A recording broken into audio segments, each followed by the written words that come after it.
Tenemos sí, a...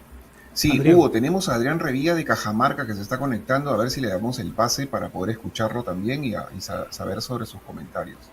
Claro que sí. Adrián, qué gusto de ¿Qué escucharte. tal? Buenos días. Muy buenos días, bienvenidos a Habla Perú Habla. Estamos aquí con Mauricio Segarra de Ciclo Acción y ahora contigo para hablar sobre el tema del tránsito y la peruanidad. Parece que el tránsito tiene una incidencia muy importante en nuestro estrés, en la forma como percibimos la ansiedad de vivir en una ciudad o de estar en espacios rurales donde no hay transporte. Cuéntanos un poco cuál es tu visión de esta problemática, por favor. Bueno, ya habían señalado a uno de ustedes hace un momento, el problema del tránsito es catastrófico.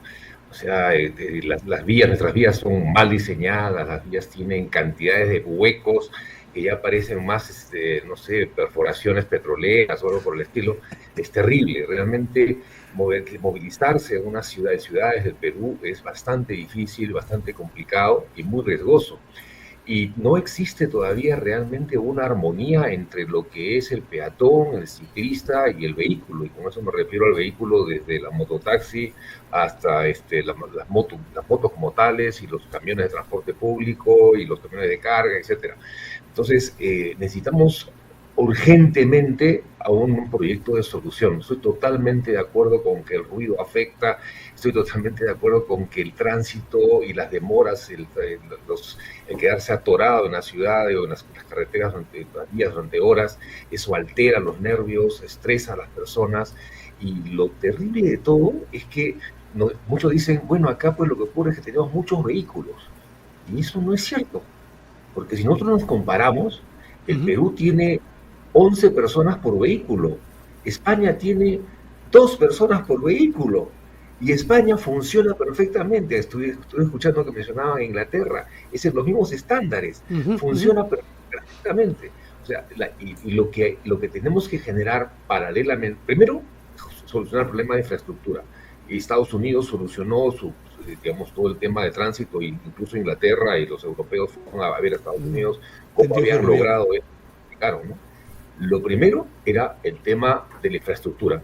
Si no tenemos una buena infraestructura, no vamos a lograr absolutamente nada. Es decir, si nosotros queremos enseñar a los niños a jugar básquet y les ponemos una cancha de barro o de pasto, no van a poder dar bote con la pelota, pues es Mm, imposible. mm. Si queremos enseñarles a patinar en hielo, tenemos que ponerles hielo, no le podemos poner barro. Entonces, en el Perú, si no tenemos unas buenas vías, una buena señalización, una buena semaforización, no van a conducir adecuadamente los choferes, ni los ciclistas, ni los peatones, porque el peatón no va a cruzar por donde está mal señalizado el paso peatonal. Va a buscar aquella zona en la cual se siente más seguro. ¿Cuál es el accidente más seguro? Posiblemente a mitad de la cuadra, porque a la mitad de la cuadra siente que puede ver a los vehículos que vienen por ambos En lados, los ¿no? dos lados. Entonces, Adrián, todo esto es un Adrián, diseño. sí, sí, entiendo que hay una lógica de propuesta de solución, pero digamos, ¿tú crees que la infraestructura tiene esta especie de varita mágica que una vez que se concreta, digamos, todas las pautas culturales que también están asociadas a cómo conducirse, qué hacer, se alinean y como que todo, digamos, cobra sentido? eh, Porque pareciera que hay aquí una confluencia de tradiciones, de infraestructura, de perspectivas, de percepciones. Es como un compact, ¿no? Una cosa compleja. Desde el espacio donde tú estás, sabemos que hay propuestas. ¿Nos podrías comentar alguna de ellas para tener una idea de por dónde tener visos de solución? Mira, la infraestructura no es la solución, pero es la base. Es como que te digas, si logras Mm, una buena cancha de básquet, por eso va al campeón mundial de básquet. Tienes que tener la cancha. Segundo, educar a las personas, ujú, ujú, entrenarlas en el manejo, cómo tienen que hacer, o sea, todo un tema de Ujú, educación, que fue la segunda ujú, fase que se hizo en Estados Unidos y que se tiene que copiar porque es la que se aplica en todos los países. Y la tercera es la fiscalización, porque tampoco se trata de jugar y voy a tirarle codazos al compañero, tirar la pelota en la cabeza, o sea, hay todas unas reglas y hay sanción. Las tres cosas son importantes. Lo que es infraestructura, lo que es educación o capacitación, y tercero, fiscalización, pero real, ¿no? No se trata de que le ponen multa de policía y no la paga nunca. No, eso ujú. no. Tienen que hacer esas tres cosas. Eso es lo básico. Con eso empezaremos a caminar a una solución en el tema del tránsito en nuestro país, como ocurre en todos los países. Mira, yo la primera vez que tuve la oportunidad de viajar a Europa, fue el año 77, tenía 25 años, tuve la oportunidad de estar viajando con mi mochila y mi carpa, y yo, cuando en una época estuve manejando vehículo allá, yo decía, o estos son seres de otro planeta. Realmente es impresionante cómo respetan, cómo se conducen, cómo entra un peatón y le frenan inmediatamente. Yo ponía el pie únicamente en una carretera en Suiza, ponía el pie en el paso de cebra y los vehículos frenaban. Lo hacía a propósito, no saben, frenaban. Porque ellos tienen la costumbre, están acostumbrados a que si ven un paso peatonal, tienen que tener mucho cuidado porque saben que por ahí va a pasar un peatón. Es como que vas a cruzar una autopista, digamos. Entonces el chofer ya está educado para eso. Adrián, permíteme interrumpirte porque quiero tocar con Mauricio lo que acabas de mencionar. El tema de la cultura vial, el tema de la educación vial, es una que debe instalarse en la cabeza de la ciudadanía. ¿En qué momento? ¿Cómo hacerlo? ¿A partir de qué criterios? Como en la película, todo en todas partes al mismo tiempo. Entonces, la última se acaba de ganar el Oscar. Porque, ¿qué sucede? A mí, cuando me hablan de educación, seguridad vial, sí, hagámoslo ya mismo, pero tengamos claro que esto es un cambio de 20 años.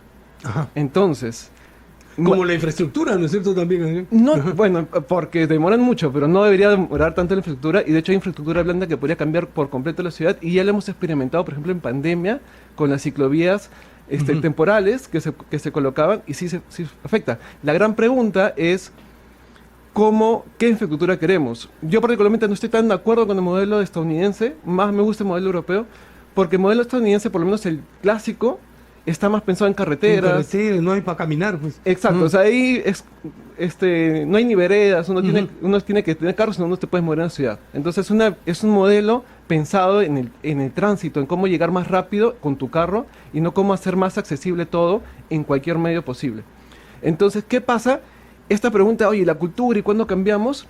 Muy fácil, mira cómo se maneja el mismo chofer en una zona con pésima infraestructura, una zona periférica, por ejemplo, y cuando llegas a San Isidro, que tiene la misma ruta que tiene que pasar, y cuando empieza a ver calles más estrechas, que te impiden ir más rápido por más que tú quieras, claro que no es por todo San Isidro, pero sí conocemos estas calles que son muy reducidas y que ya son calles de tráfico calmado. Entonces, ya no es una opción para el chofer ir a la velocidad que le da la gana.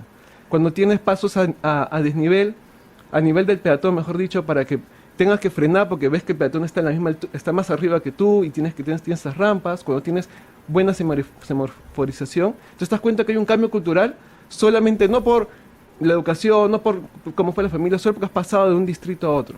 Entonces la infraestructura tiene un impacto muy, muy, muy amplio. Si tú quieres ver el verdadero impacto de la cultura, de la educación, tráeme una persona que venga que sea esta cultura que estamos buscando, ponla en Perú y si sigue actuando así, entonces sí ahí ves el verdadero impacto de la cultura.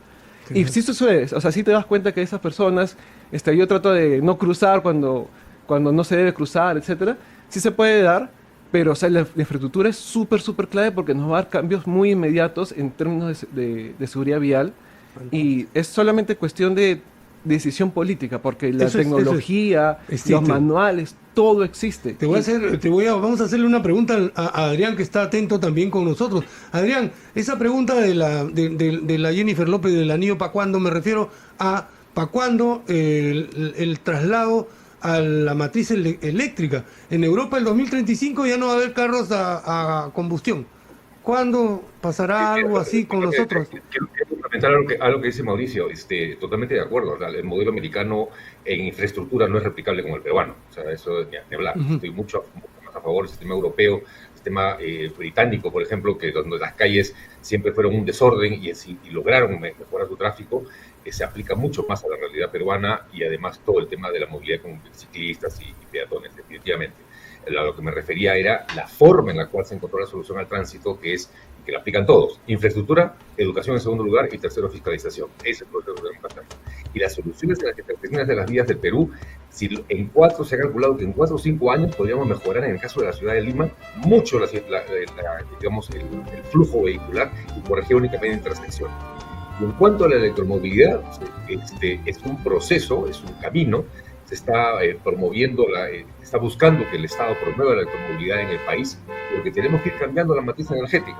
Cierto, la movilidad no será lo último, tendrá que venir el hidrógeno verde, tendrá que venir algo más en el futuro que nos ayude a contrarrestar todo lo que es el calentamiento global, ¿no? Definitivamente.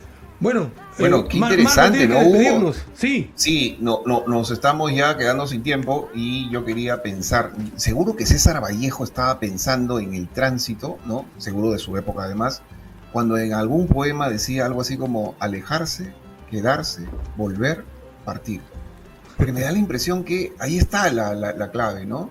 Me da la impresión que las ciudades ahora, por ejemplo, si uno ve la nueva carta de Leipzig, en Europa, las ciudades ya no están pensadas para trabajar en un lado y vivir en otro, sino que están redimensionándose en términos de ciudad productiva, ciudad verde, ciudad justa, y eso está cambiando la movilidad misma, ¿no? Entonces creo que el concepto de movilidad me da la impresión, Hugo, que tiene que ser pensado de manera colectiva, y creo que ahí todos tenemos que sacrificar algo, porque si lo vamos a pensar desde nuestros intereses, digamos, más de lógica gremial, particular, individual, pues siempre vamos a encontrar un nudo gordiano que no vamos a poder desembrollar, ¿no? Uh-huh.